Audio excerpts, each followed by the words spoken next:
Ola, saúdos.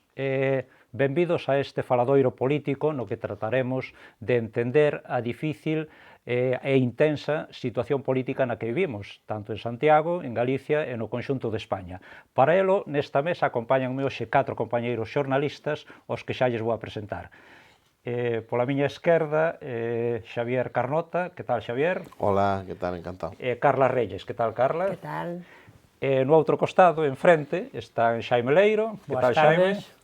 E Pepe Castro. Que tal, Pepe? Moi ben, aquí estamos. Ben, pois, aínda que hoxe o foco está posto sobre todo na Zarzuela, onde o rei está recibindo a representantes dos grupos políticos, pois, como televisión de proximidade que somos de Santiago, queríamos comenzar por esta cidade, que tamén dá moitas noticias últimamente.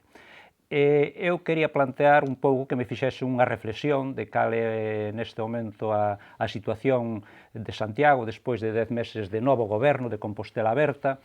A semana pasada, esta que acaba de rematar, o alcalde de Vigo, que veu aquí en visita ao Partido Socialista, pois dixo, máis ou menos, teño aquí a frase: "Nunca vin unha catástrofe como a das mareas de Santiago, Coruña e Ferrol".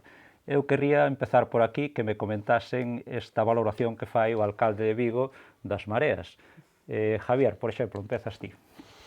Bueno, pois, sinceramente, como veciño,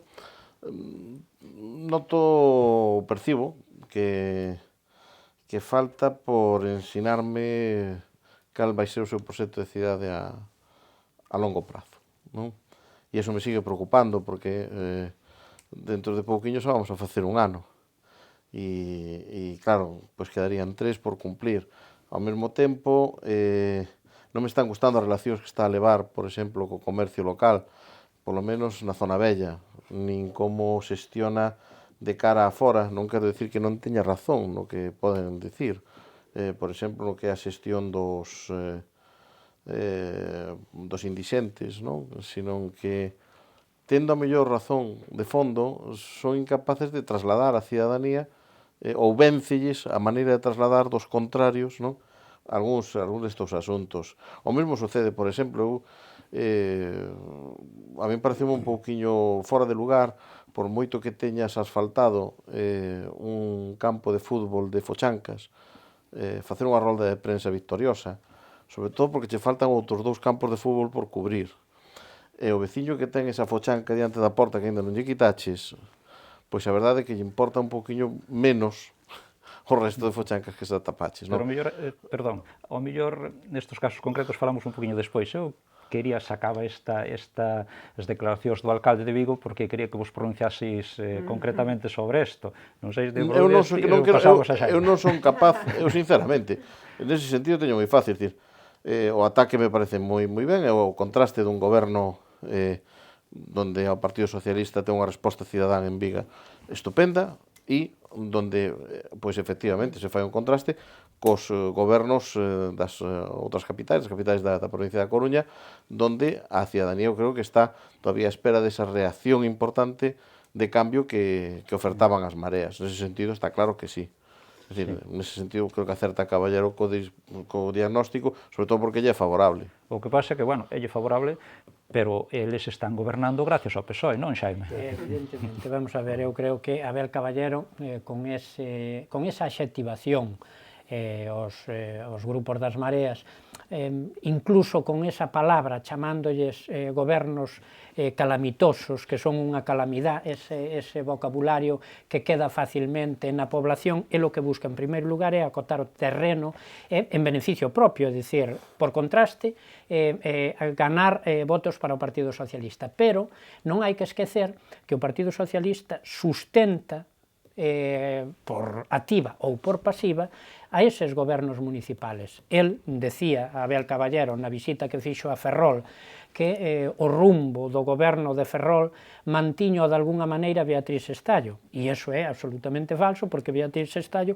foi a responsable da última crisis municipal que houve ali. Os 2 concelleiros que acaban de dimitir o fan precisamente porque están enfrontados a Beatriz Estallo, é dicir, é esa contradición en sí mesma de non ter un discurso pechado, senón que o vai improvisando Abel Caballero en función da cidade que vai visitando, e claro, en ese sentido, ás veces fai aguas. Non? Bueno, pero eso non só di en Santiago, di unas tres, globalmente, despois fai esa matización quizás en Ferrol, porque, bueno, está un pouco obligado, pero a valoración faina de todas as tres. Efectivamente, pero na Coruña, por exemplo, a erosión do PSOE á Marea Atlántica é moito menor, porque na Coruña a Marea Atlántica pode presionar ao Partido Socialista cos 3 deputados da Deputación Provincial, que é outro elemento co que xogan as mareas para poñer contrapeso ás críticas do PSOE. Eu non podo comparar os tres gobernos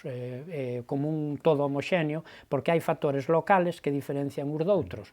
En ese sentido, eu creo que a Marea da Coruña ten máis forma de presionar ao PSOE para salir en certa medida máis airosa no goberno do día a día. ¿No?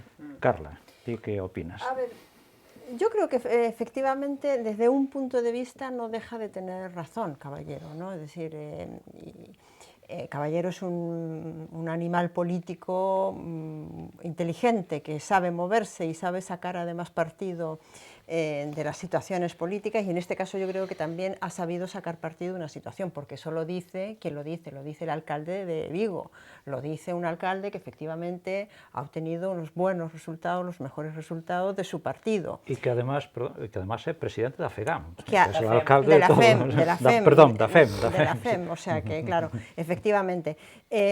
Ahora bien, desde la perspectiva absolutamente objetiva, que luego ya veremos si efectivamente esos, en el caso de Santiago, si cumplen sus objetivos y los deberes, digamos, un año después, como decía Javier, yo creo que efectivamente es así, es decir, los presupuestos apenas acaban de aprobar en Santiago, en Ferrol hay una crisis de magnitud, en Coruña pues están todavía negociando, es decir, y ya vamos a cumplir un año, es decir, ya pasó el tiempo de decir, bueno, nos estamos adaptando, ya estamos en tiempo de casi empezar el descuento, ¿no?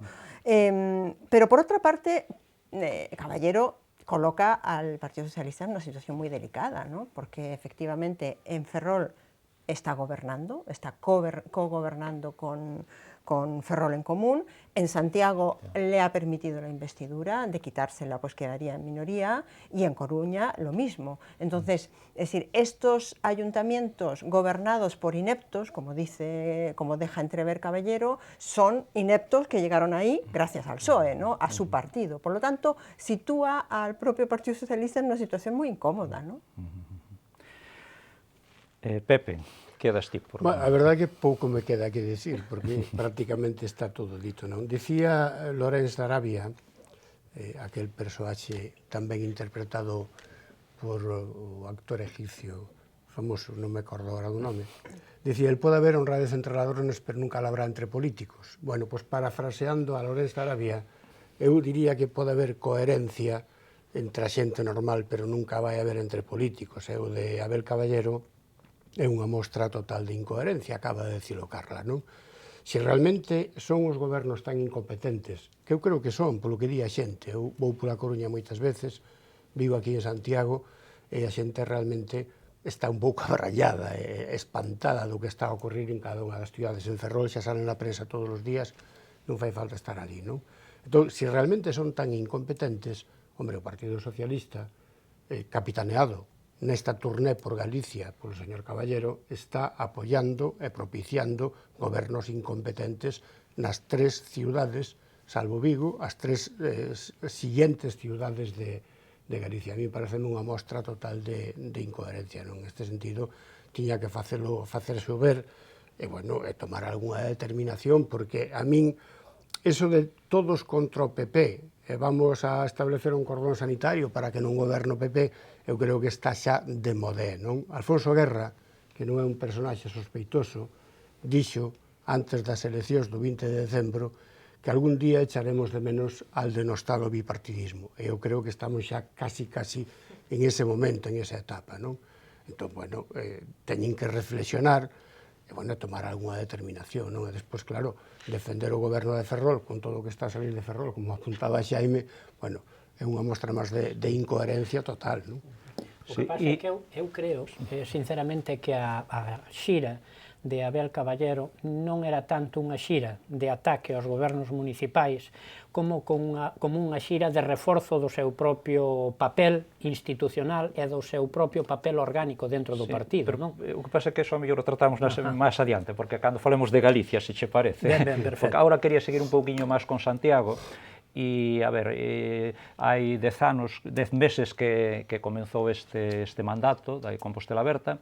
Ao principio, pois un pouco, bueno, primeiro foron máis ben declaracións de intencións, a propia toma de posesión, os feitos, digamos, xestuais que tiñan máis alá, pois de non acudir a determinadas celebracións.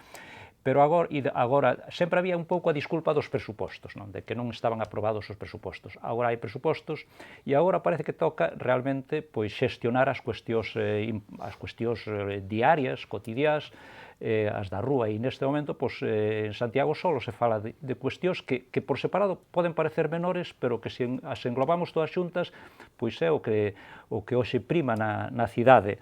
A fochancas, a arranxo das beirarrúas, a entrada de carruaxes, a banda de música, os indixentes. Parece que isto é que agora Santiago teño a sensación de que agora só Santiago é isto, cando Santiago sempre foi capital de Galicia, cidade universal, peregrinos e tal. Non creéis que, falábalo xa un pouquiño antes, pero que está cambiando un pouco a percepción, neste caso, para min negativamente? É que ten todos os frentes abertos. Realmente, Santiago non se pechou ningún dos frentes que preocupan a ciudadanía. Eu recordo, despois dun pleno, creo que fora un pleno, cando quería subir o IBI, a contribución urbana, e subir o imposto de circulación dos vehículos, a oposición, no seu papel, opúxose a esa iniciativa, e saleu dicindo dali que sentía náusea existencial, como home do existencialismo que fora arroxado a este mundo, estaba completamente desorientado, fora de lugar, fora da realidade. Non? Eu creo que ele estaba fora da realidade tamén. Que lle preocupa a xente en Santiago? Hombre, preocupalle que o tráfico funcione, que haxa agua, que haxa luz todos os días, que afortunadamente haina porque non depende del. Pero despois hai outras cuestións que dependen del, como os baches, as fuchancas famosas, que vayas por onde vayas, encontras... Eu hoxe estuve con unha persoa que rompeu 2 rodas circulando por Santiago, porque, bueno, non iba distraído, falando ca xente que levaba dentro, e resulta que meteu o coche onde, bueno... Estas son historias que preocupan todos os días, o arranxo das cousas de diario que lle preocupan a xente, non? A parte dos impostos, claro. A mí apuntaba Luis algo que sí a lo mejor resume el ambiente, ¿no? Es decir, un gobierno de la capital de Galicia, que si bien es una ciudad relativamente pequeña, porque no llega a los 100.000 habitantes, pero no deja de ser el gobierno de la capital de Galicia, de una comunidad autónoma, llama la atención que esté inmerso, ¿no?, en problemas que nosotros llamamos menores, pero que para la ciudadanía que recorre día a día las calles de Santiago es una incomodidad real, ¿no?, como son el problema de los baches, ¿no? Llama la atención eso, como llama la atención que el gobierno esté inmerso en 4 o 5 indigentes que están en la Plaza del Toural o un poco más allá haciendo sus necesidades y no ser capaz de resolver eso. Quiero decir, en meses además, no estamos hablando de días, sino que en meses, ¿no? Llama la atención el tema de la banda de música, llama la atención que haya sectores como la hostelería, como los empresarios, que prácticamente no haya diálogo, haya tan poca sensibilidad y conexión. Y llama la atención que no esté ocupando toda su energía en una elaboración de planes estratégicos que van muchísimo más allá, de políticas estratégicas de promoción de la ciudad.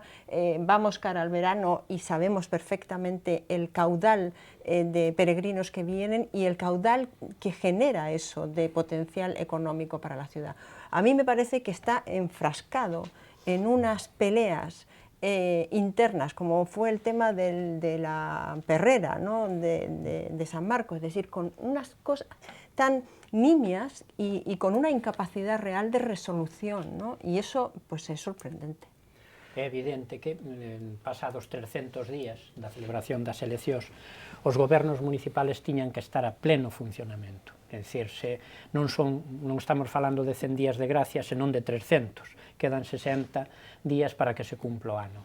Eso reflexa que hai dificultades de arranque dos gobernos das mareas.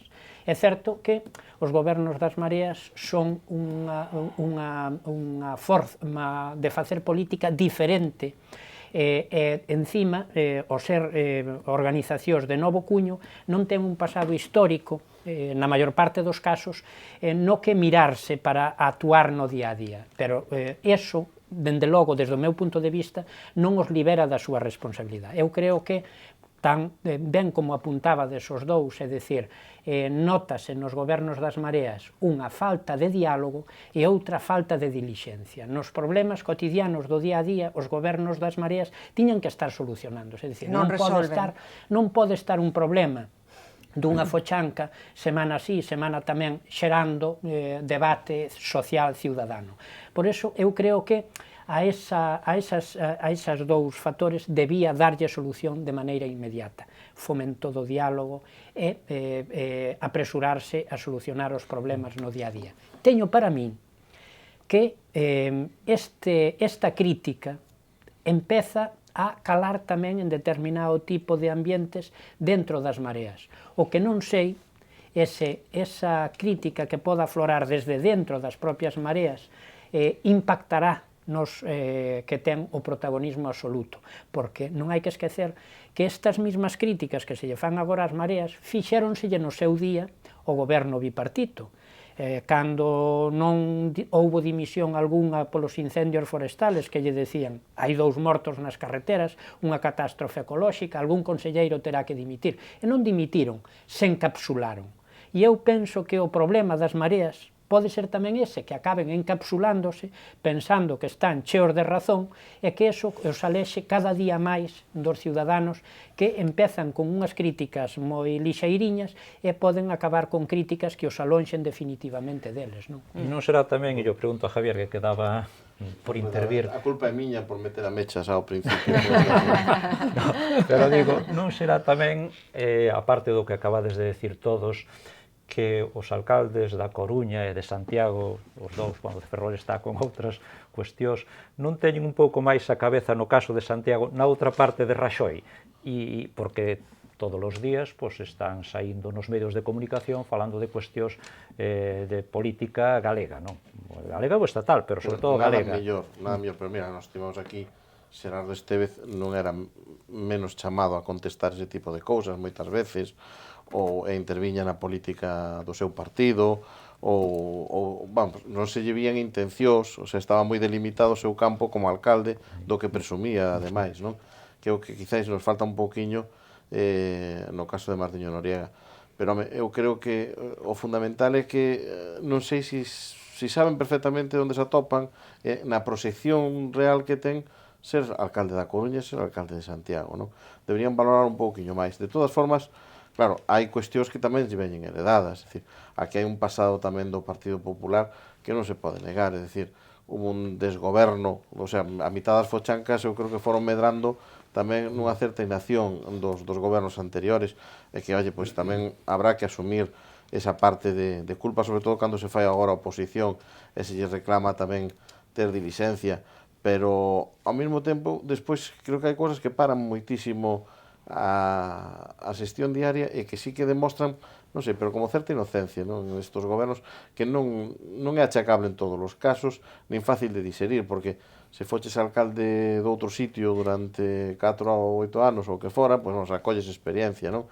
Entonces, había un ruse-ruse, non teño unha confirmación certa por parte do goberno municipal, pero sí me comentaban terceiros que preguntaron que había problemas para cambiar as partidas, non? Para facer os bacheos, non? Facer unha modificación de crédito, que é algo normal na administración, calquera administración, non? E que eso podía deixar vacías determinados departamentos en un momento delicado. Non é unha excusa en estes momentos. Non, eu estou convencido. Os reparos de intervención para determinadas actuacións Bueno, hombre, vamos a ver. A ver, la Administración tiene suficientes mecanismos y fórmulas para resolver ese tipo de problemas. Aparte, no hai oposición razonable que se opoña a un cambio de partida xustificada. Justificada, claro. E senón ben elaborada. E senón que pague por terse negado. O sea, pagará despois por eso. Ten apoios do PSOE, do Bloque, en moitas determinadas cuestións. E despois eu creo que tamén se nota, neste caso, non se fai moito caso, pero sí que é certo que normalmente todos estes gobernos se suelen salvar porque hai uns motores que funcionan medianamente ben nestas historias. Un é a Deputación Provincial, que sirve sobre todo para concellos máis pequenos. Eu creo que Santiago pode andar aí un pouco no límite, aproveitarse tamén un poquinho, sobre todo para o medio rural e tal, pois ainda pode pillar algunhas desas cuestións que pon en movimento os plans da Diputación, pero sobre todo o Goberno Central, ese apoio que che fan, esas chamadas que che fan para que te ursen a facer os proxectos da Unión Europea, non?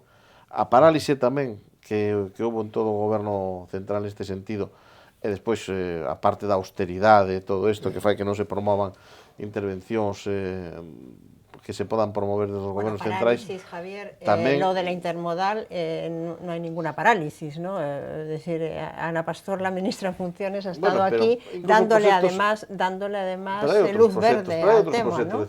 Que es un tema estratégico para Santiago. Eso sí que es un tema estratégico. A mí me parece ben, pero quero decir que xa estaba incorporado ao tema da cidade, é dicir, calquer asunto novo que poida surdir non teñen ni siquiera demasiadas fontes ás que recurrir. En ese sentido, están un poquinho limitados. Pero si solo se le pide que lo que ya estaba incorporado se remate. Es decir, yo creo que todos estaríamos muy satisfechos si la intermodal sigue su ritmo, si se termina finalmente la rotonda o el túnel famoso que está creándose caos de entrada en Santiago. Es decir, hay cosas que simplemente con que se resuelva esas obras así, dese tamaño que van aos 70-30, co que do 70 poño 70, outro vai como un foguete. Hai un tema que a min pareceme capital. Preguntábalo tío ao principio, Javier, cal é o seu modelo de ciudad? Exacto, eu que non vexo o Esa é modelo. a clave a cuestión, porque desde o punto de vista económico se está enfrentado co sector comercio, cos comerciantes, que é un factor económico moi importante para Santiago, sobre todo esta ciudad que é un foco de atracción dunha periferia e dunha amplia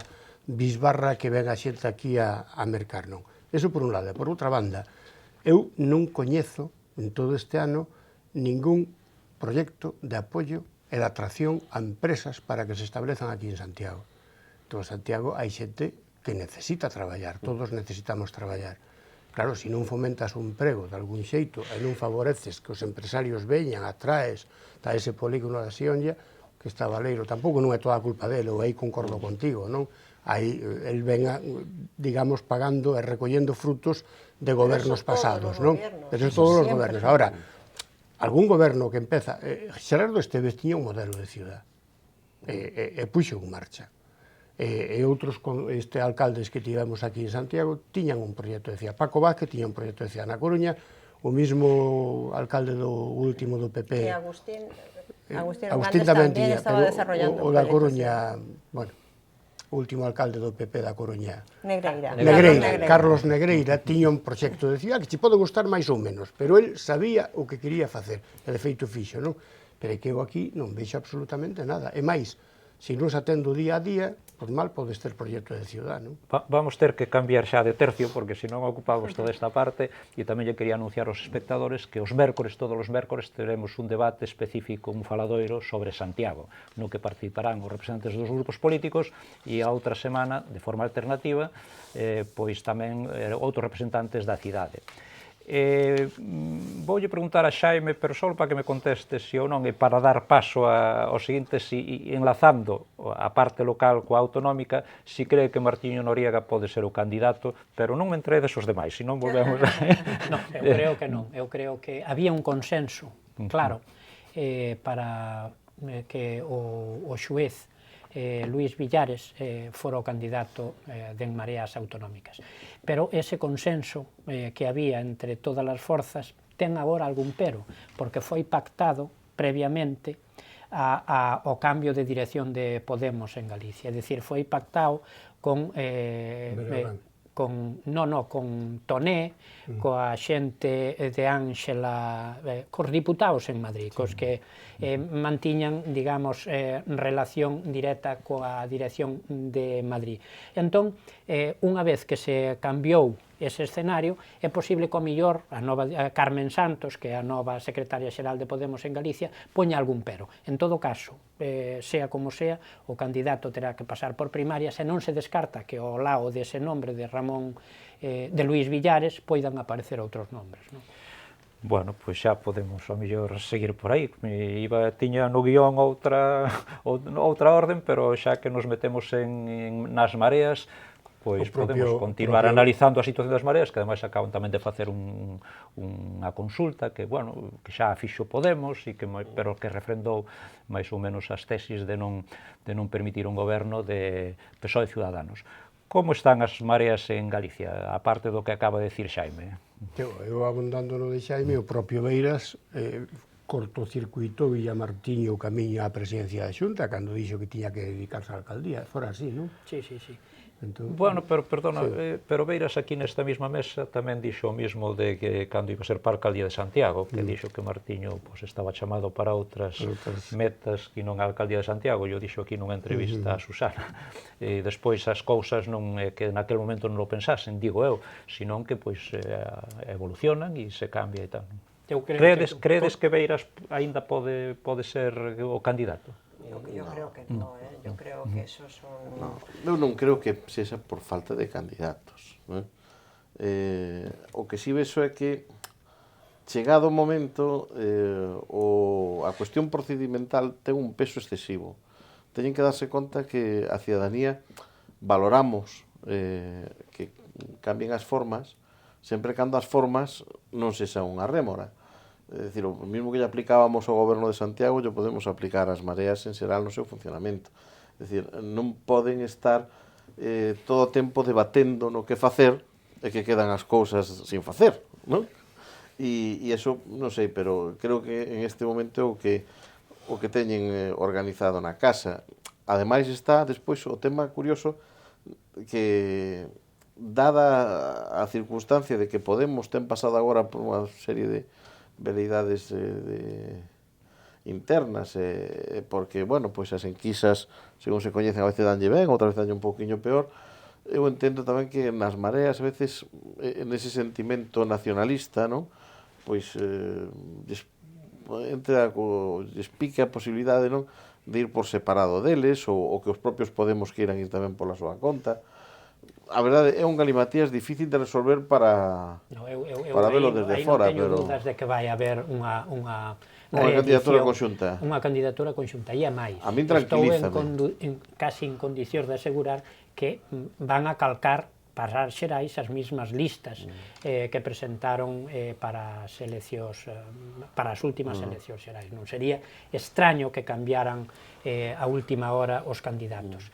En todo caso, é certo que nas propias mareas, como ti dis, parece que sempre chegan coa lengua fora e no último momento. E eu, na entrevista que lle fixen fai semana e media a Antón Sánchez de Anova, precisamente pregunteille por eso, se non están dilatando sempre o procedimento para formalizar a fórmula coa que se presentan as eleccións para elixir candidatos, e el me dou unha resposta contundente, non? E me dixo, electoralmente, ata de agora sempre chegamos a tempo, porque nas eleccións nos respaldaron, non? Claro, con ese tipo de resposta, hasta que se teste de novo a situación nas novas eleccións, se eles consideran que ese é un mecanismo adecuado, e tamén, cando preguntas ás veces, se eso non os erosiona, din, a veces ter un candidato antes de tempo é máis costoso para nós que chegar con el limpo a última hora, ¿no? Hay respuesta para todo. Lo cierto es que a mí me gustaría que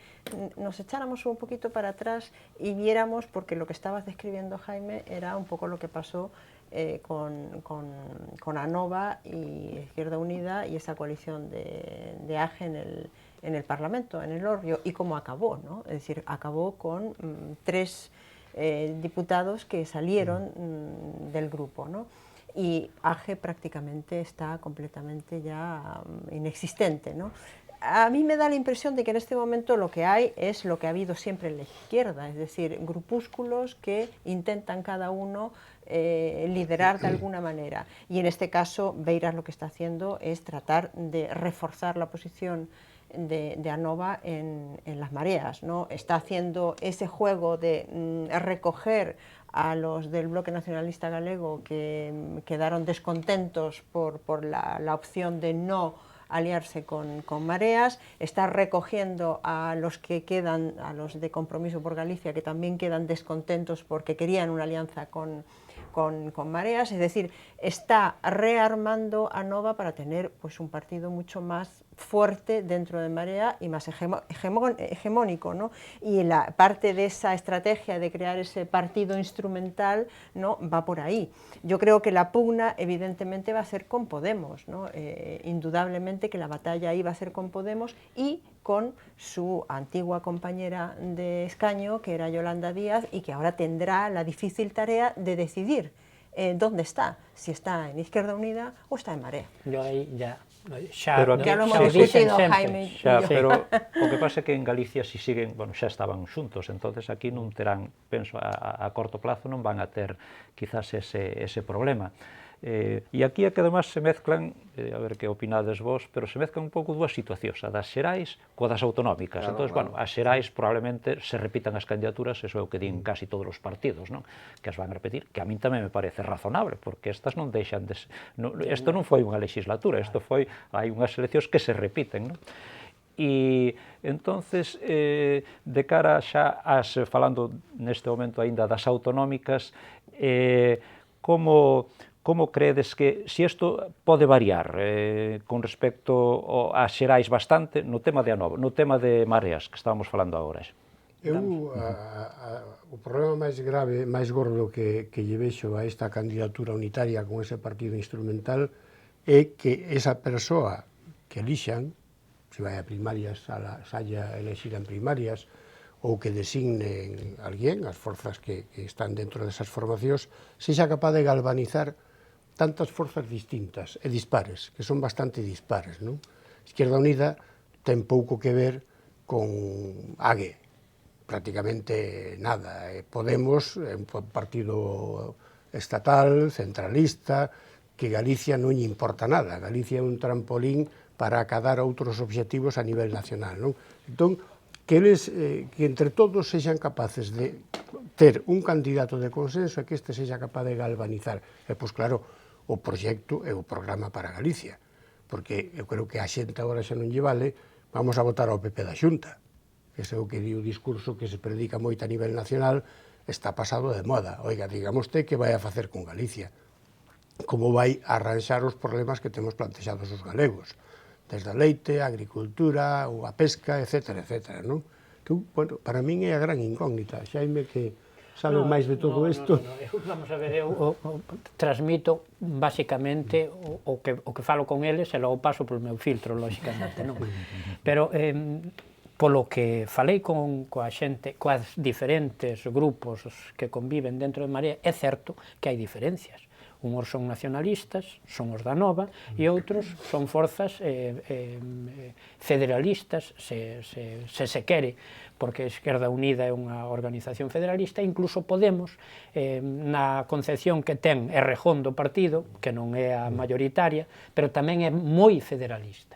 Entón, é lóxico que conviven dúas culturas dentro, unha cultura nacionalista con unha que non é nacionalista. Hasta o de agora, esa contradición é perfectamente asumible, porque a folla de ruta aínda non estableceu esa línea na que chegará a producirse o choque entre esas organizacións.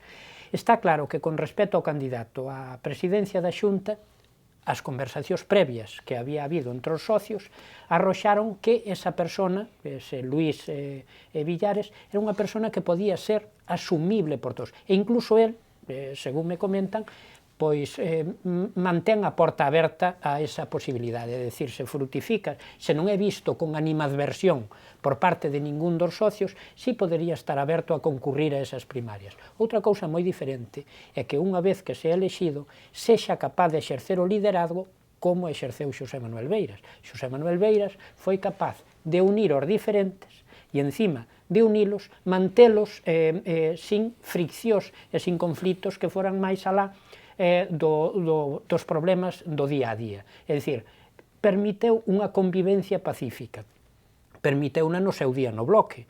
Aí vivían xentes de dereitas, como o Partido Nacionalista Galego, hasta marxistas leninistas da UPG. Foi o Bloque o que se autodestrueu cando non tuvo unha persona co poder de decisión de Beiras sobre todos os socios. Claro, está por ver se Luís Villares ten o alcance e a personalidade política de Xosé Manuel Beiras para manter a casa en calma. O que pasa é que non podemos agotar o tempo coas mareas, porque aínda queda outros moitos, aínda que, bueno... De todas formas, as mareas, quero romper unha lanza, neste sentido de rapidiña, que... Non, solamente decir, eu creo que en este momento é a única alternativa ao Partido Popular que pode desenvolver ou que debería presentarnos de cara ás eleccións autonómicas un proxecto de país donde pode estar Galicia por diante de outros proxectos, non? Nese sentido, podría dar unha imaxe diferente, de xestión, de participación e de xente nova que se incorporase tamén á política. Pois que os deuses se acompañen nesta idea, porque estaría moi ben, porque despois o resto... Las 3 ciudades como programa piloto, apañados vamos. Me acabas de dar xa argumentos para pasar a falar do PSOE, porque se dices que as mareas son os que poden facer isto, o PSOE como está? Porque, bueno, nas eleccións xerais, pois consigo os mesmos deputados, pero ten menos votos, neste momento son as mareas, o Podemos aquí, bueno, a Marea Atlántica, a que ten máis votos, que ten máis que o PSOE, e nunhas autonómicas dá a sensación de que tamén podía o sorpaso aquí que podía ser importante, non? Entonces, bueno, pois vamos a falar un pouquiño do PSOE, do papel do alcalde de Vigo, xa falamos bastante, pero, bueno, outro día foi curioso, non? E ao mellor podemos empezar por aí, que nunha enquisa, pois eu creo que en Madrid non sabían nin os nomes dos líderes daqui, porque antes falábamos, antes de empezar, que aparecía un tal Antón Losada, que é moi coñecido por ser tertuliano, analista político, pero non é do Partido Socialista. Eu falábamos que si podían referirse a Abel Losada, non? E aparecían 2 ou 3 persoas máis que estaban testando. Credes que está a cousa tan complicada como para aínda non ter nin idea, que eu creo que mellor hai un que pode ser, pero, bueno, que nin idea de quen pode, a 6 meses das eleccións, como máximo, quen pode ser o que se enfrente a Feijóo, que ata de agora era sempre o líder da oposición e en algún momento que foi o presidente da Xunta? Pois está claro que incluso con as posibilidades de que poderan encabezar ou formar parte dun goberno autonómico, non atopa ningún dirixente do Partido Socialista a priori, non? Interese suficiente na candidatura, non? É dicir, ofrecen ya moitos e todo o mundo se descarta. A xogada curiosa, non? De que parece que ninguén quere tomar ese cálice. Eu respeto do de Caballero, que me gustaría... Caballero xoga un papel autonómico ao estilo do que estiveron xogando tamén compañeiros seus, algúns, e incluso da mesma línea política cando comenzaron, como Ibarra ou como Bono, nesta época ou incluso o propio Felipe González, non? Nesta época que tamén viviron convulsa no PSOE en Madrid, non? É dicir, toma unha posición, digamos que a nivel autonómico, xa descartado a súa participación nese nivel, que o reforza para os seus intereses dentro da cidade, pero que, bueno, habría que ver que rédito saca o partido tamén, por exemplo, desa turné, non? Ou a quen beneficio, ou a quen deixe beneficiar, máis que poñer en claro que en este momento quen domina o 40% do Comité Nacional do Partido, que ven a ser a agrupación de Vigo, como é tradicional, ou quen pode dispoñer en este momento pois eso, dunha presencia mediática que impón como alcalde de Vigo, como presidente da Federación de Municipios. Respecto a o Partido Socialista, eu creo que debería tomar un pelín máis en serio, incluso pola súa propia militancia, o feito de poñer en marcha unhas primarias, por exemplo, para as que xa designou unha xestora e que non se dan posto en marcha, ou saber hasta que punto é tal a dependencia das circunstancias do que teña que suceder en Madrid para poder resolver o daqui en tempo e forma para xogar o papel que lle debería corresponder como partido en Galicia, que por lo menos loitar por esa permanencia na cabeza da oposición, non? Se queres un nombre, eu douche un nombre. A mí a este momento me dá a impresión do que... do candidato, sí, sí. Eu creo que claro, se non se torce é moi probable... A ver se coinciden os demais compañeiros. É moi probable que sexa o actual portavoz o... Méndez Romeu. Eu hoxe non podo opinar, pero opino que tamén aí coincido, non sei vos. Bueno, en principio parece que está na parrilla de salida porque ninguén quere serlo, non? Agora, eu creo que o primeiro que ten que facer o Partido Socialista, non lle vai dar tempo, é definirse un pouco, é dicir que quere ser de maior, a que quere xogar, que proxecto ten para Galicia, e como queren ou van a galvanizar os distintos partidos socialistas que hai en Galicia, porque hai partidos socialistas en todas partes. O máis cohesionado é a zona de Vigo, o sur de Galicia, que además é a formación máis importante que este momento e que máis poder ten. Pero despois eu, nos outros lados, vexo completamente un panorama ermo, desfeito completamente, non? E pensando no futuro, hombre, eu a sensatez que ten Méndez Romeu, eu coñecino cando era concelleiro na Coruña, e a verdade é que unha persona afable, cordial, dá gusto traballar con el, escoita a todo o mundo, nunca lle ves unha mala palabra, e ao mesmo tempo ten certa visión de país, non? Eu a Méndez Romeu non o vexo gobernando con mareas, vamos, non me encaixa. Ao mellor sí, a política, non sei quen dicía que fai extraños compañeiros de cama, non? Pero bueno, é posible que teña que facelo, que teña que plegarse, pero vai a costar, non? Está claro que Méndez Romeu, yo tamén tengo moi buen concepto del como persona. Pero o Bloque, cuidado, é distinto gobernar co Bloque. O Bloque é un partido de goberno, o Bloque sabe o que quere, independientemente dos problemas, perdona Carla, dos problemas que teña ahora mismo que os ten.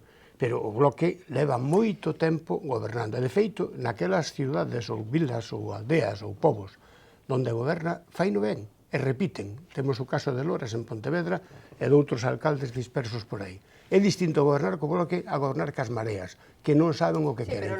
Solo queren gobernar pa xente. El resultado del bloque es casi más incierto todavía, ¿no? Neste momento, sí, tristemente, sí. Con respecto a la posibilidad de Méndez Romeu, a mí me parece que efectivamente es un hombre pues, de diálogo, que ha hecho un buen papel como portavoz en el Parlamento, es un hombre pues, dialogante, efectivamente, y es un hombre que representa a lo mejor los intereses de una parte del Partido Socialista, seguro que sí, y de algunos líderes socialistas, quizás la vieja escuela del socialismo, ¿no?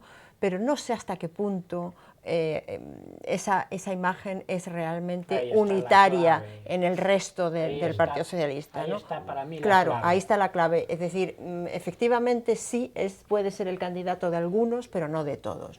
Que es el problema que tiene siempre el Partido Socialista de Galicia, que no tiene un candidato único. A lo mejor lo consiguió Touriño, y no le duró mucho tampoco, quiero decir, y le costó un esfuerzo. Touriño consiguió uno, Carla, porque tiña Antón Louro detrás, ya, pero como secretario de organización, que era un secretario de organización que foi capaz. Historia, porque realmente las cosas han evolucionado, y mirando un poco hacia el futuro, a mí me parece que efectivamente, yo he escuchado muchos dirigentes socialistas que dicen sí, puede ser un excelente candidato. Pero esos dirigentes socialistas que he escuchado responden a un prototipo que a lo mejor no es el mayoritario y que en todo caso, por ejemplo, en Coruña no lo es, ¿no? Y en Vigo, bueno, no sé hasta qué punto parece ser que tiene el beneplácito o que podría tener el beneplácito de Caballero, pero no necesariamente de todos los militantes socialistas. Entonces, a mí me parece que lo triste de esta situación, y lo comentaba en algún sitio con alguien, decía, es que normalmente los partidos hasta ahora que gobiernan se desgastan, ¿no? Porque ejercen el poder y se desgastan. Y los partidos que están en la oposición se refuerzan, porque evidentemente la situación de estar en la oposición te permite reforzarte como partido, ¿no? Pues al Partido Socialista de Galicia le ha pasado exactamente al revés. Es decir, el PP parece que se refuerza, aunque lleva 8 años gobernando y tomando medidas que a lo mejor no han sido todo lo populares que hubiesen querido, y el Partido Socialista ha perdido 8 años en peleas internas, ¿no? Que lo han desgastado completamente y que hacen que no tenga ahora... Donde reforza, había que poñer Renova. O problema é que o Partido Socialista se va sin facer unha renovación interna desde tempos inmemoriales. Acepto el cambio. Claro, é que é un problema. Eu digo, che, que a mí cando dice, oye, pregúntasme por un candidato que vai ser, eu digo, se teño que poñer agora as leiras de meu pai en xogo, poñoas a favor de Méndez Romeu, porque é o que vexo con máis posibilidades. Pero agora non é ben, renovación. Eso non é renovación, nin é solución, nin é nada. É un parche. Pero como as primarias do PSOE son entre os militantes cautivos de certos líderes, en moitos casos. Ahora, yo te hago una pregunta. Donde é moi La difícil tamén bicefalia facer unha es renovación, posible en el PSOE, incluso de a mí me militar. parece arriesgadísima, pero esa idea que está encima de la mesa de tener un candidato a la Xunta y un secretario general distinto, no sé si eso es institucionalizar la división, ¿no? A ver, Xaime, que Xaime outra vez que se dou foi na non época está de de... Caballero. No, vamos a ver. O análisis de Xaime creo que non coincide en que seña Méndez Romeu, non sei. En que seña Méndez Romeu non. De feito, Méndez Romeu, a min cando mo dan como candidato, entre comillas, de Abel Caballero, é do entorno de Abel Caballero, ou igual que Fran Caamaño, outro nome que tamén está no entorno de Abel Caballero. Vamos a ver, se o PSOE tuvera un nome de consenso, como ten, entre comillas, as mareas, xa celebrarían primarias a volta da esquina. O problema deles é que non hai un nome, como Luís Villares, que pode contentalos a todos. Entón, están demorando, en busca de a ver se aparece ese Merlo Blanco, que non vai aparecer, porque parece que do nombre da xestora están outros, do lado da xestora están outros nomes, como poden ser Xaquín Fernández Leiceaga, etc. Non? Entón, que creo eu? Que coincidindo plenamente co que decía do perfil de José Luis Méndez Romeu, que é un home solvente, serio, que representa a vella guardia, ten para min incluso elementos negativos, e vou nos decir con todos os respetos para José Luis Méndez Romeu. Falábamos antes do bipartito, e eu sempre dixen que o bipartito cometeu o primeiro pecado mortal cando na catástrofe ecolóxica dos incendios forestales non dimiteu nin Alfredo Suárez Canal nin José Luis Méndez Romeu, que era o responsable do operativo. Houbo 2 mortos, nin siquera cando foi a catástrofe do Prestixio houbera 2 mortos e dimitiron conselleiros da Xunta por unha oposición fortísima da oposición galega, e despois cando eles chegan ao goberno cunha catástrofe desas características, coas vacas salvaxes, os cabalos salvaxes no monte, mortos, e entón os defensores do mundo da ecoloxía miraban para outro lado e non dimitían.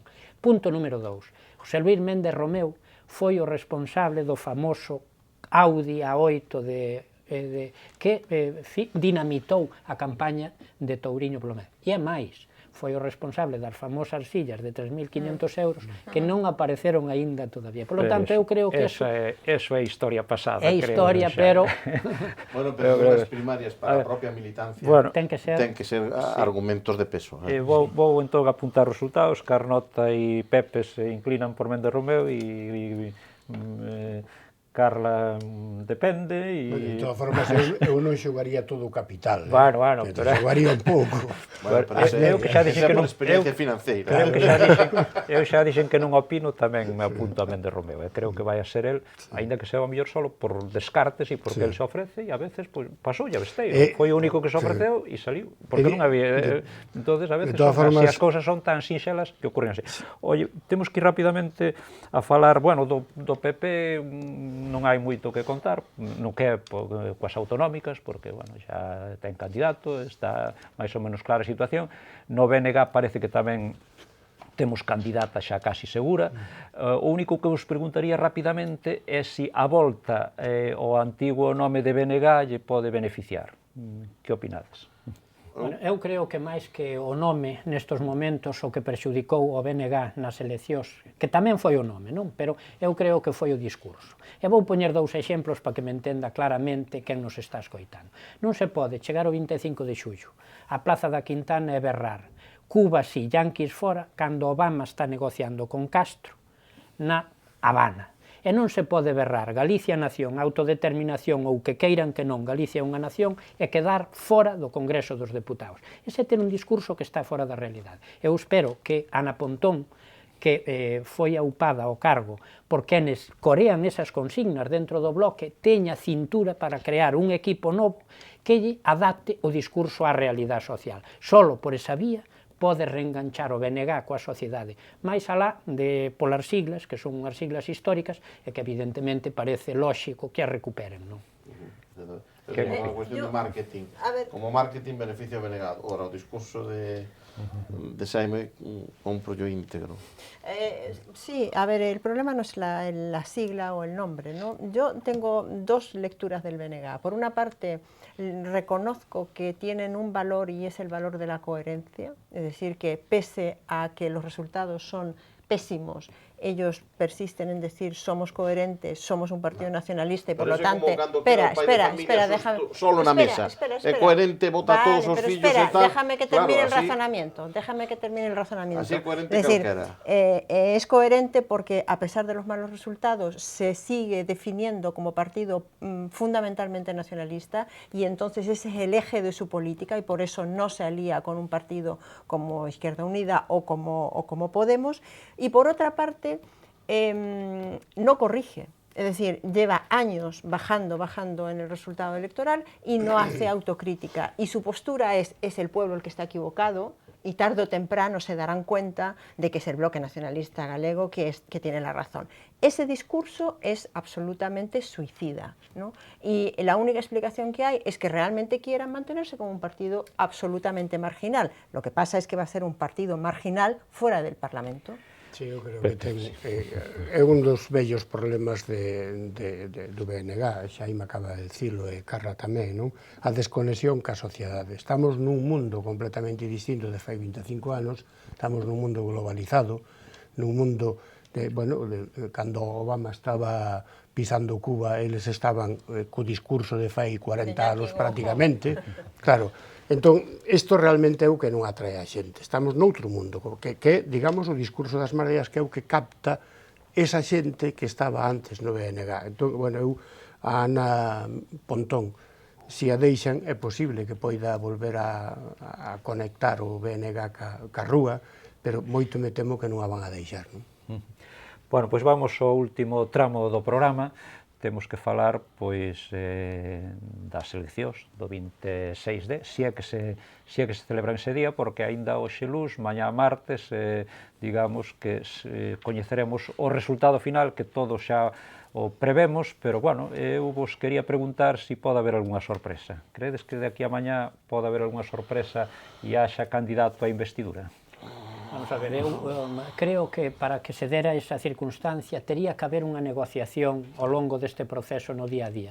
En Cataluña, que eu me confundín estrepitosamente porque hora e media antes de que se firmara o acordo eu estaba dicindo que non iba a haber eleccións en Cataluña, teño que dicir que neste caso voume arriesgar outra vez a decir que vai haber eleccións porque para min naquel caso sí que houbo tensión negociadora, é dicir, reuníanse, se insultaban, se cabreaban, se volvían a reunir, pero en Madrid hai unha ruptura, é dicir, non hai nin negociacións por detrás. As que había, cando as houbo no seu momento entre Errejón e o propio Partido Socialista, xa no propio Partido Socialista comentaban que había diálogo por atrás e que o muñidor do acordo estaba sendo Errejón en caso de que houbera, nestos momentos, cando un chama e pregunta, todo o mundo di que non hai contacto ningún. Por lo tanto, sería un misterio que dun día para outro se sacaran un acordo da manga, non?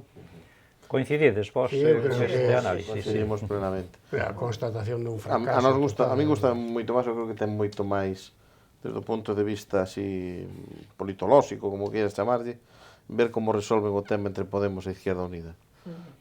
Vai ser máis apasionante. De todas maneras, el comentario ahora esta misma tarde, ¿no?, de que el rey comentaba de que sería bueno que se ahorrara, se hiciera una campaña modesta y que además no se cansara a los ciudadanos, ya da un poquito la idea de que estamos hablando de cómo se va a llevar a cabo esa campaña, no de que vamos a evitarla, ¿no? Eu coñecín a un paisano ilustrado que decía que cando había un problema nacional severo, o caso Matesa, Rumasa, o país pode con todo. Eu estou de acordo, coincido con el, que o país pode con todo o que lleva ten. Agora, a min, de verdad, o que me, digamos, preocupa como ciudadano é a parálisis que estamos tendo neste país. Levamos 4 meses sin tomar unha decisión, aprazando viaxes do rei o goberno non sae ao exterior, e vemos hoxe mesmo, na televisión vimos as imaxenes de Obama con Merkel, con Hollande, e co italiano, co presidente de Italia, Renzi, reunidos para falar de Siria, dos problemas de Europa, do tratado comercial. España non está. E o que non está en este momento na estación perde o tren. E perder o tren nun mundo cuya dinámica importante é o cambio, o máis permanente daqui é o cambio. Estamos nun ciclo do de Pantarrei de Heráclito. Todo cambia, todo flui. E o que non este aí perde o tempo. E 4 meses, máis outros 4 que vamos a perder realmente co paro que hai, co problema das pensións, ca ralentización do crecemento económico pola coyuntura internacional. E sin tomar unha decisión, ou vámonos pagar todas moi duras ao final, ou senón non sei o que vai a ser. E en que clave credes que se vai a votar o 26D, se é que hai eleccións? En clave dos 4 anos, se van a valorar os 4 anos da anterior legislatura, os programas electorais, bueno, eu creo que iso é o que xa menos valora a xente, ou ben estes 4 meses, o comportamento dos distintos partidos nestes meses? Vamos a ver, eu creo que pode haber algo de todo, non? A xente ten memoria e vai a xuzgar todo no seu conxunto. Pero eu creo que un elemento determinante para min, cando falo coa xente dos distintos partidos que temen que haxa unha desmotivación ciudadana a hora de acudir ás urnas, é que pensan que algo eles estuveron facendo mal. Estuveron facendo mal neste escenario porque o que temen agora é como cautivar novamente a xente en campaña. Por lo tanto, eu creo que nestas eleccións había un escenario que sumaba aritméticamente, que era PSOE, Podemos, independentistas, e que ese non foi capaz de cerrar un acordo, e como esa xente é capaz en campaña de volver a activar os seus, con que promesas para decirlle, non, é que agora vamos a poder conformar de novo un goberno progresista. Para min, ese é o peor lastre para as forzas progresistas, é dicir, que agora sí que podían sumar e non o fixeron. Como van a convencer agora, como lle poden decir a un ciudadano, non, é que agora pactaremos PSOE e Podemos para gobernar, cando realmente non o fixeron agora. Por iso eu creo que unha vez que a pelota estuvo neste tellado, o máis probable é que os ciudadanos pasen a pelota ao tellado de PP, Ciudadanos, e que quede sobre eles a responsabilidade de poder conformar novo goberno. Una anécdota curiosa, ¿no?, que me pasó además esta mañana. Estaba en un sitio éramos creo que 8 personas, y alguien dijo, bueno, ¿quién cambia el voto? Y la pregunta fue esa, ¿quién va a cambiar de aquí, de los 8 que estamos, quién cambia el voto?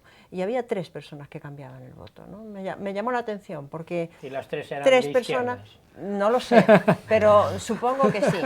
La estadística diría que sí, porque todas las estadísticas dicen que el voto más fiel es el voto de la derecha, es el voto del PP, que no se mueve, ¿no? Es decir, que esos 3, yo creo que a lo mejor hay uno de Ciudadanos, ¿no?, que probablemente vuelva al PP, ¿no?, de los que se pasaron de PP a Ciudadanos, probablemente vuelva porque el pacto con los socialistas no les ha sentado bien, ¿no? Es decir, yo he escuchado a mucha gente que votó Ciudadanos que dice, yo no voté Ciudadanos para que pactara con el Partido Socialista, sino ya hubiese votado al Partido Socialista, ¿no? Entonces, un poco la clave puede estar ahí, es decir, no van a haber grandes diferencias en los resultados, pero sí a lo mejor la suficiente cambio en las relaciones de fuerza para que esos pactos sean distintos, ¿no? Que había que cambiar os candidatos tamén. Mira, eu creo que hai un problema. Serán as eleccións estas suficientes para que a xente vexa un novo PP, tendo en conta que vai encabezar Rajoy? Pois non o sei. Terán que saber vendelo. Pedro Sánchez instaurarase definitivamente no Partido Socialista, un home que o único que demostrou durante todo este tempo foi a súa capacidade de supervivencia, morto tras as eleccións de 20N, resucitado tras un infrutuoso camiño cara a Moncloa. As Mareas e o Podemos, Izquierda Unida, todo isto, é dicir, pois efectivamente, teñen un papel difícil, de decir, non nos vai volver chegar para para dar o sorpaso ao PSOE. Entonces, que creo que aquí vai influir moito tamén algunhas enquisas, non, que podan variar o voto desa xente que se poda ver indecisa, e sobre todo que sexa moi resultadista dentro das súas propias conviccións ideolóxicas, pero que sexa máis resultadista a hora de orientar o seu voto, non? Xente de PP Ciudadanos ou xente de Podemos PSOE, que esas tres bases poden ser os que marquen un pouquiño aí. Temos que ir terminando, Pepe, quedas ti, e con isto pechamos, Eu iba a decir que estamos, despois de 120 ou 120 tantos días desde as eleccións, constatando un fracaso total. Entón, además de cambiar os votos, que esa é cuestión de nós, os ciudadanos, o que había que cambiar os candidatos, porque demostraron que son perfectamente inútiles para a cultura do pacto. Este país, cando votamos o 20 de decembro, o gran cambio polo que tanto aboga Pedro Sánchez, non un goberno de cambio, de progreso, non sei que, o cambio que mandou este país era o pacto. Pactar para resolver os problemas do país. Esta é a miña opinión, e ademais constatada con máis xente, non? A xente non demos maioría absoluta a ninguén, formamos un parlamento plural, agora enténdanse ustedes, señores, e pacten para solucionar os males deste país, e pacten razonablemente. O que non se pode pactar é un goberno nun mundo globalizado co que estamos. As directrices veñen da Comunidade Europea, hombre, con xente que aboga por unha ruptura con Europa. Eu creo que a sensatez estaba, independientemente dos circuitos políticos e da teima de cada un, a sensatez estaba nos partidos constitucionalistas, que son os tres que todos coñecemos, non? E non foi posible, nin vai a ser posible, porque no Premio Cervantes de fai 3 días, Sánchez e Rajoy nin se miraron, nin se saudaron, e son os dous partidos máis importantes deste país. E as rencillas e as inquinas personais de cada un están pautando a política e agravando os problemas da ciudadanía. Ben, pois con esta reflexión de Pepe rematamos hoxe este programa. Moitas gracias aos 4 contertulios, aos 4 compañeiros, Xaime, Pepe, Carla e Javier. Recordarlles que o próximo mércores teremos un faladoiro dedicado a Santiago, estarán representantes dos 4 grupos municipais, estará moderado por Silvia Castiñeiras, e a vostedes, pois, agradecerlles que nos sigan vendo cada día.